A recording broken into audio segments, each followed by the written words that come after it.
Қанат пен Әлияның орындауындағы керемет әуездәннен соң біз хабарымыздармен қарай жалғастырамыз. Қымбатты көрермен, әлгінде уәде еткендей, біздің қонақжай студиямызға келіп жайғасқан қонақтар бар. Олай болса тағда таныс болыңыздар. Уролог, андролог Еркебұлан Манасұлы. Сонымен бірге дәрігер, репродуктолог Әсел Есенқұлова бізде қонақта. Студиямызға қош келдіңіздер дейміз. Таңғы көңіл күйлеріңіз қалай? Жақсы, керемет. Ерте оятып алмадық па? Жоқ, өте жақсы. Үстіп таңымыз осындай телеарнада басталғаны, сіздермен сұхбатпен өте жақсы. Енді көп адам дүйсенбі ауыр күн деп айтып жатады. Ұйқымыз қанбай, жұмысқа барамыз бай деп. Сіздердің пікірлеріңізше, бұл күн қандай күн? Соған сенесіздер ма? Ауыр күн деп айтып жатады. Жалпы өз басыма дүйсенбі күн таңертең керісінше өте жақсы оңтайлы әсер етеді. Деп ауыр күн емес, жұмыс күннің бастамасы. Әрине жұмысың өзіңе сүйікті болған соң, сол жұмысқа қызыға келгендіктен меніңше ауыр болмауы тиіс. Әрекелді. Енді Еркебұлан мырза, Шымкентте тепсе темір үзетін ерлер денсаулығы жайында ақпарат беріп өтсеңіз. Қазіргі кездегі ең актуальды тақырыптардың бірі ерлер денсаулығы. Медицинада да өте қатты көңіл бөліп, осы жағдайда қолға алып жатыр. Оның басты себептерінің бірі қазіргі кезде ерлер арасындағы бедеулікке қатысты факторлардың жоғары болуы. Әрбір статистика жүгіне кететін болсақ, ерлі-зайыптылардың арасындағы 50% жағдайда, 50% жағдайда бедеуліктің себебі ер азаматтардың әсерінен. Ал ішіне үңіле кететін болсақ, соның ішінде 30% жағдайда тек қана ер азаматтардың әсерінен болып жатқан бедеулік артып келеді. Бұл қазіргі кездегі статистикалық мағлұмат. Бірақ бұл әріде ары қарай ұлғаю мүмкін. Себебі жұмыс бар, өмір сүру салты бар, күнделікті ішіп жем тамағы бар. Осылардың барлығы ерлер денсаулығына кері әсерін тигізуде. Сәйкесінше ер азаматтар денсаулығын қазірден қолына алып, осы жағдайдың бәрін ретке келтіруге ұмтылмаса, әрине жаңа статистикалық мағлұматтар ары қарай ұлғаю мүмкін дегенім де осы жағдай. Қарапайым тілмен түсіндіріп өте кетіңізші, қалай денсаулыққа көңіл бөлу керек? Жалпы енді қазіргі бәрімізге мәлім жағдай ғой, денсаулыққа қалай күтім жасау. Ең бірінші ол күнделікті өзімізге керекті тағамның өзінен бастайық. Қазіргі уақытта энергетикалық сусындар, ол фастфуд тамақтары, организмге қажетсіз өте керексіз тамақтар өте көп ұлғаюда. Себебі нарықтық экономика дамығалы бері біздің нарықтағы тағамның да сапасы нашарлап кетті, сәйкесінше түрі де көп. Соның демек құнарсыз. Құнарсыз. Құнарсыздан бөлек мынау не жаңағы бизнес жағдайында сол тағамдардың құрамы өте қатты өзгеріп кетті, химиялық составқа. Соның әсерде өте қатты зиян тигізіп жатыр. Себебі ер азаматтың репродуктивті денсаулығы дәл осындай жағдайларға өте сезімтал.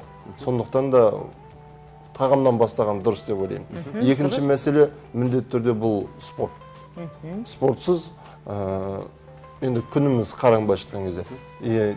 Ер азамат үшін күнделікті әрбір жаттығу, әрбір іс-әрекет, әрбір жүрген қадам өз денсаулығына пайдасын келтіреді сөзсіз. Бүгін жаттығу жасап үлгердік қой деймін. Әлбетте. Таңғы уақытта, керемет. Енді жаңа бедеулік деп айтып қалдық қой, бұның өзі жайдан жай болмайтын белгілі. Әсел ханым, жалпы экоға қандай жағдайда жүгіну керек? Осы тұрғыда білгіміз келеді. Экоға қандай жағдайда жүгінеміз дейді? Жалпы бірінші бедеулік деп тоқтайтын болсақ, вообще мысал келтіргенде қалыпты жағдайда күнделікті мысалы бір жыл көлемде ерлі-зайыптылар ешқандай бір қорғансыз жүктілік болмаған жағдайда біз бұл отбасын бедеу неке деп атай аламыз. Көрсеткіштеріне байланысты. Бірақ та бізге жүгінген кезде әрине ерлі-зайыптылар біз бірінші жас ерекшелігіне қараймыз және бедеулік стажы дейді ғой, соған да қараймыз. 5 жыл көлемінде қандайда бір мысалы әрекет істеп, мысалы емделіп, қаралып, ешқандай жүктілік болмаған жағдайда әрине эко бағдарламасы деп айтпаймын, біздің орталыққа келіп, осы экомен айналысатын орталықтарға келіп, репродуктолог және андролог мамандардың кеңесін өткен жөн. Өйткені біздер тексеріс жолдары да беретін бағыттарымызда барлығы дұрыс. Былайша айтқан кезде ешқандай уақыт жоғалтпау керек қазіргі кезде. Жалпы эко әдісі қалай жүреді, осыған тоқталып өтіңізші? Жалпы эко әдісі қалай жүреді дегенде, ол бірінші біздің кеңестен басталады. Жалпы біз бірінші кеңес жүргіземіз, және де керекті тексерулер, талдаулар жүргіземіз. Ерлерде, әйелдерде талдау жүргіземіз. Барлық талдаулардың нәтижесі оң болған жағдай, жақсы болып шыққан кезде ғана біз көз жеткізуіміз керек. Біз жалпы ұрпақ алып келу үшін бізде сау ата-ана болу керек екен. Солдай жағдайда біз эко бағдарламасына кіргіземіз. Бірінші бізде стимуляциядан бастайды. Суперовуляция дейді, ол деген аналық безді біз ынталандырамыз әйел адамда. Ынталандырамыз да жалпы айтады ғой, бір циклға байланысты сол бір күнде біз пункция жасаймыз. Оның барлығы біздің орталықта эмбриология бөлімшесінде болады. Пункция жасағаннан кейін сол алған аналық жасушаларды біз аталық жасушалармен ұрықтандырып, біздің орталықта эмбриология бөлімшесінде инкубатор деп айтады. Сол уақытта бізде табиғи жолға жақын, физиологияға жақын 5 тәуліктік дамытуға қоямыз. Дамығаннан кейін ұрық шыққан кезде эмбрион дейді ғой, соны жатыр қуысына қондырып, арғарай жүктіліктің болуын бақылаймыз. Осы жалпы эко бағдарламасы. 10 жылдан аса дәл осылай бала таппай жүргенде жандарды көріп жатамыз. Бірақ дегенмен қазақилыққа салып бармайтын жерлер жоқ. Осындай жандарға өзіңіздің бір кеңесіңіз болсыншы? Кеңес айтатын болсам, бізде кеңесте отырғанда көптеген ерлі-зайыптылар келеді. Шынымен айтқан кезде, мысалы, айтып жатады, ана апаға бардым, мына атаға бардым, ананы көрдім, мынаны көрдім деп, оның барлығы уақыт. Біз білуіміз керек, жас кезімізде барлығы бізге қарай, біздің онымызға қарай, ал жас келе, оның барлығы уақыт қой. Біреуде 10 жыл уақыт алады, біреуде 15 жыл уақыт алады. Бізге уақыт қарсы жүре бастайды. Өйткені біздің ағзамыз ол тозады, барлығының өзінің қоры таусылады. Соған байланысты, уақытқа байланысты, мысалы, аналық бездің қоры таусылады, немесе ерлерде ұрықтың жалпы сапасы бұзыла бастайды. Сол себептен айтатыным ерлі-зайыптыларға уақыт жоғалтпай, өзіңіздің тұрғылықты жердегі дәрігерлердің кеңесіне жүгініңіздер. Болмаса, қазіргі шындап қарағанда эко орталықтар өте көп қой. Репродуктолог дәрігер, андролог дәрігерлерге жүгінген жөн. Біз келе салған кезде біз ол науқас емес, ерлі-зайыптыларды бас салып, біз эко бағдарламасына сүйремейміз. Өйткені оның басқа да шешімі бар. Ол бірінші орында эко бағдарламасы емес, мүмкін жоспарлы түрде, мүмкін қандай да бір талдауларын, денсаулықтарын реттеп, одан кейін барып жүктілік жоспарлаған жөн шығар. Енді Еркебұлан Манасұлы, білікті мамандар сондай-ақ жүйкесіне салмақ түскен жігіттердің гормондары төмендеп кететін байқаған. Физиологиялық жағдайда 45-55 жастан кейін еркектердің гормондары азая бастайды.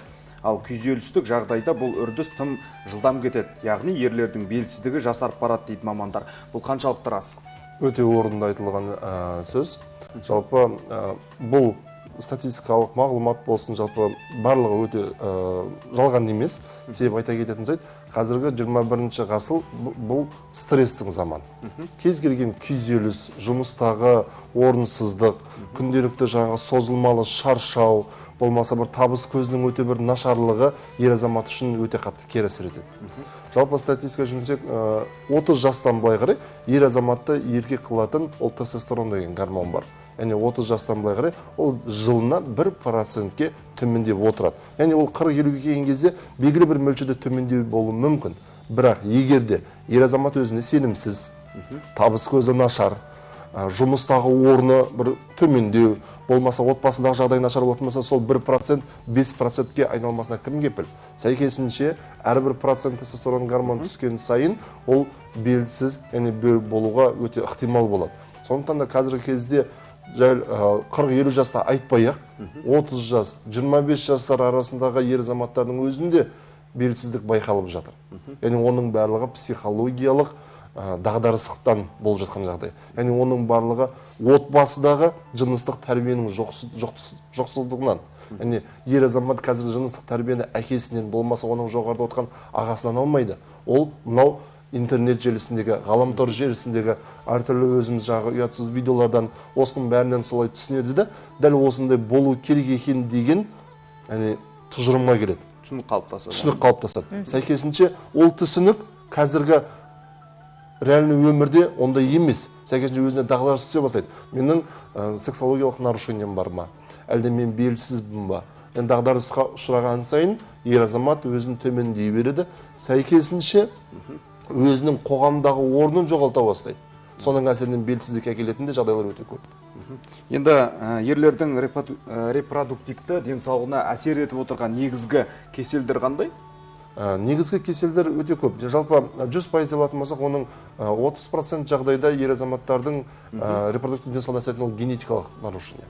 Ол әртүрлі синдромдар бар. Ол ана құрсағында жатқан кезде баланың генетикалық ақауға ұшырайтын жағдайлары болады. Ол созылмалы жұмыртқаның қабыну процестері. Яғни ол архит, орхипедемид, паратит деген сияқты әртүрлі жағдайлар болады. Ол варикация, яғни ұрық шылбырының көк тамырларының кеңеюі. Ол мынау қазіргі кезде белең алып кеткен жастар арасындағы бейберекеттік жыныстық қатынас. Яғни соның әсерінен туындайтын созылмалы жыныстық инфекциялар. Осылардың барлығы бірігіп жиналып келген кезде дәл осы репродуктивті денсаулыққа әсер етеді. Тағы да бір айта кететін жағдай, ол сыртқы экзогенді факторлар. Ол өзінің қазір ер азаматтар, например, мұнай саласында көп жұмыс істейді, уран саласында көп жұмыс істейді. Яғни ол жағдайдың барлығы әсерін тигізбей қоймайды. Енді Әсел ханым, жалпы Шымкент қаласының тұрғындары өздерінің денсаулығына қаншалықты көңіл бөледі? Көңіл бөледі деп айтсақ болады. Біз ең алғашқы осы орталықты ашқан кезде Шымкент қаласында әрине біз өте бір таңғалдық. Неге біз оңтүстік өңірге жақындадық деп. Өйткені бұл жерде демографиялық бойынша туу өте көп, туылу. Бірақ та неліктен біз эко-орталығын ашып жатырмыз бұл жерде де. Бірақ та істей келе, уақыт өте келе біз байқадық, түсіндік. Видеолікте өте орын көп алып жатыр. Қазір айтатын болсақ, бір оң жағы дейді, жағымды жағы оңтүстікте дәрігерге жүгіну немесе жалпы бала болмай жатыр деп жүгіну бір жылдан асқаннан кейін басталады. Неге? Өйткені ата-енесі, әке-шешесі неге немере жоқ деп айтып жатады. Сол себептен біздің орталыққа әрине жастар өте көп келеді. Мысалы, бұрында видеоліктер 30-35 деп айтатын болсақ, қазір 21 жаста, 23 жаста біздің орталыққа келіп жатады. Сол себептен денсаулықтарына қарайды, бірақ жаңағы айтқандай қандай медицина дейді, жаңағы емшілерге, ата мен апаларға баруды да қоймаған. Сіздердің орталықтарыңызға шамамен бір жылдың ішінде қанша адамдар келеді? Бір жыл көлемінде біз 12 000 адамдай қабылдадық. Жалпы кеңестеріміз және де 300-ден аса программалар жүргіздік. Эко бағдарламасын жүргіздік. 80-нен аса уже балаларымыз бар біздің орталықта бір жылдың көлемінде. Енді мына індеттің кезінде көбісі вакцина салуға қорықты, әсіресе жастар деп айтуға болады. Өйткені ұрпақ болмай қалуы мүмкін дегендей осындай қауесеттер болды. Бұған сіздердің айтарларыңыз? Мен тоқтала кетсем, негатив пікірлердің бәрі қалыптасып кетті. Негатив пікірлер өте көп. Дәл осы вакцинасы салатын болса, ұрықтың сапасы нашарлап кетеді. Ұрық мүлдем жоқ болып кетеді. Болмаса мүмкіндікке өмір бойына бедеулік болады деген сияқты қауесеттер көп тарады. Бұның бәрін жоққа шығаруға болады. Әрине бұл бір адамның айтып отқан әңгімесі емес, бұл бүкіл ғаламның дәрігерлері, ғалымдары зерттеп болды. Ерлер денсаулығына байланысты именно ұрық спермограмманың нәтижесін айтатын болсам, шетелде, Европада, Америкада өте көп зерттеулер жүргізілді. Соның ішінде ұрық сапасының нашарлап кету жайында. Ол қаншалықты процентке төмендейді? Ұрықтың мүлдем жоқ болып кету қаупі бар ма? Әсіресе вакцинациядан кейін және ковидпен ауырған науқастарды бәрін тексерілді, бірақ ол мағлұматтың бәрі жоққа шығарылды. Сәйкесінше ковид вакцинасы жасалғаннан кейін де, яғни ауыр дәрежеде ковидпен ауырған пациенттерінде ұрық сапасы нашарламайды. Тек бірақ жағдайда нашарлауы мүмкін. Яғни ол өте ауыр түрде реанимацияға түсіп, өте көп көлемде дәрі-дәрмектен қабылдаған кезде, яғни ұрықтың сапасы нашарлауы мүмкін. Бірақ бұл уақытша жағдай. Себебі организмді сақтап қалу мақсатында өте көп шамадан тыс дәрілер салынады. Оның өзі де репродуктивті денсаулықты төмендетеді. Сәйкесінше бұл уақытша болғаннан кейін ешқандай қажеті жоқ дейсіз ғой, орнына ал келеді. енді қазіргі кезде ер балалар арасында жыныс мүшесінің, яғни дамымай қалу жағдайлары, яғни көптеп кездесіп жатады деседі. Мұның басты себептеріне тоқталып өтсеңіздер. Басты себептері енді айту қиын басты себептен. Жалпы кішкентайынан мысалға малый жаңағы органдар дейміз, жыныс мүшесін дұрыстап дамымай қалу. Көбінше бұл генетикалық өзгеріс және одан бөлек қосымша. Қазір кезде әртүрлі зерттеулер бар. Европалық зерттеулер бойынша мынау әйелдерге берілетін прогестеронды препараттар бар. Соларды шамадан тыс мөлшерде ішкен кезде, құрсақтағы жатқан именно ер бала болатын болса, сол ер баланың жыныстық дамуына кері әсер тигізуі мүмкін деген ықтималдық сондай теориялар болып жатыр. Яғни ол сөзсіз бізге қазір дәл осы ерлер денсаулығымен байланысты болғаннан кейін әсіресе ата-аналары 8 жас, 9 жас пен 15 жас аралығында яғни жыныс мүшесі дұрыстап дамымай жатыр. Кешіріңіздер. Жыныс мүшесі дұрыстап дамымай жатыр деп өте қатты келіп жатыр. Яғни ұзындығы дұрыс емес, болмаса аталық бездері дұрыстап дамымаған, либо болмаса жаңағы жыныстық жетілу кешігіп жатыр. 13 жастағы отау иесі дейміз, сол кезде жыныстық жетілу дамымаса, дәл осы жыныстық жетілу кейде кешігуі де мүмкін. Бұл сұрақтарды неге қойып отырмыз? Өйткені бізді көріп отырған көрермен білсін деген мақсатта, өйткені бірі білсе, бірі білмейтін жандар бар. Әрине. Енді қазіргі кезде аналар дайын жөргектер дейміз ғой, яғни жаялықтарды көптеп пайдаланатын болған. Тіпті кейбір сәбилерді тәулік бойына, яғни кигізіп қоятын аналарымызды кездестіріп жатамыз. Ол жасырын емес. Бұл дегеніңіз ер баланың, яғни жыныс мүшесіне зиян тигізбейді ме? Қалай ойлайсыз? Жалпы, бұл 50-60 жылдары бірінші рет памперс шыққан кезде, памперсіне ребенок деген памперсі түстік болған. Яғни ұзақ уақыт бойы ылғалды, жаңағы жаялықтар аталық бездің температурасын көтереді. Сәйкесінше өсе келе сол температураның әсерінен зардап шеккен аталық без ұрық шығармай нашарлай бастайды деген теория болған. Қазірде ол теория өте қатты көп қолданылады. Енді шындығына келген кезде бір жағын толық қанды жоққа шығаруға болмайды, бір жағын оңға да шығаруға болмайды. Себебі сөзсіз ол жаялықтардың да зияндығы бар. Яғни ұзақ уақыт жаңағы ылғалды болып тұрады. Сәйкесінше ол аталық бездің температурасын көтереді. Аталық без жалпы негізі ер азаматтарда ыстық температураға жаралмаған. Ол дене температурасынан 2-3 градусты төмен орналасады. Сәйкесінше температура көтерілетін болса, ондағы сперматогенез, яғни ұрықтың пісіп жету сатысы, ондағы тестостеронның жаңағы бөлінуі барлығы нашарлайды. Бірақ қазіргі сондай жақсы зерттеулер бар, яғни жаялықтардың уақыт-уақытымен дұрыс киетін болса, ешқандай зияны жоқ деген. Енді Әсел ханым, ұялы телефонның да бір өзіндік зияны бар ма, қалай ойлайсыз? Өйткені ер азаматтар көптеп қалтасына, яғни ұялы телефон салып жүреді. Енді Әсел ханым қазір айта тұратыз. Қымбатты телекөрермен, оңтүстік телеарнасында таң нұр ақпаратты сазды бағдарламасы.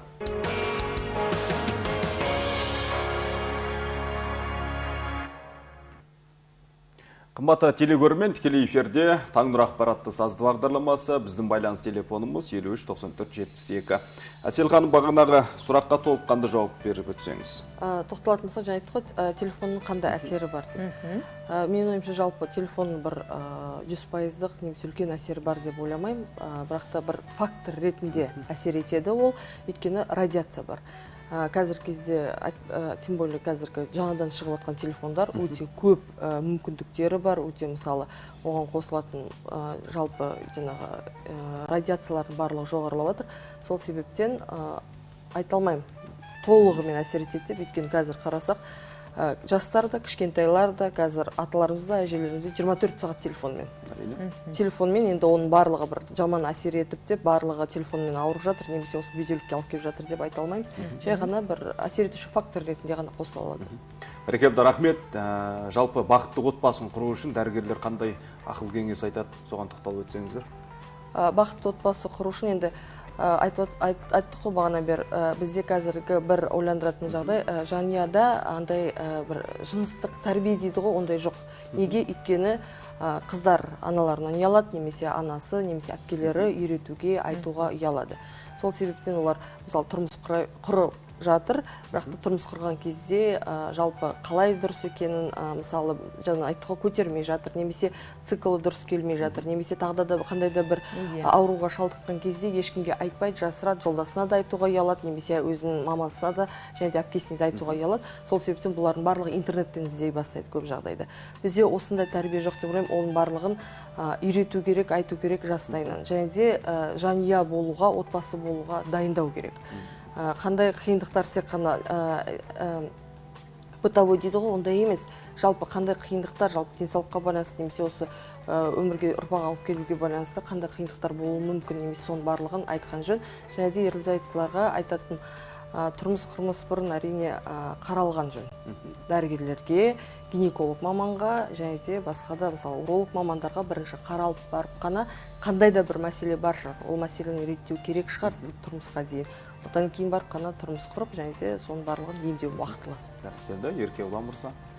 Жалпы әріптесімнің айтқан сөзіне қосыламын. Енді бір алып кетер бір сұмдық бір айтпай ақ қояйын. Енді жалпы бірақ бір нәрсе ескеріп кеткім келеді, бір есіме түсіп кетіп отыр.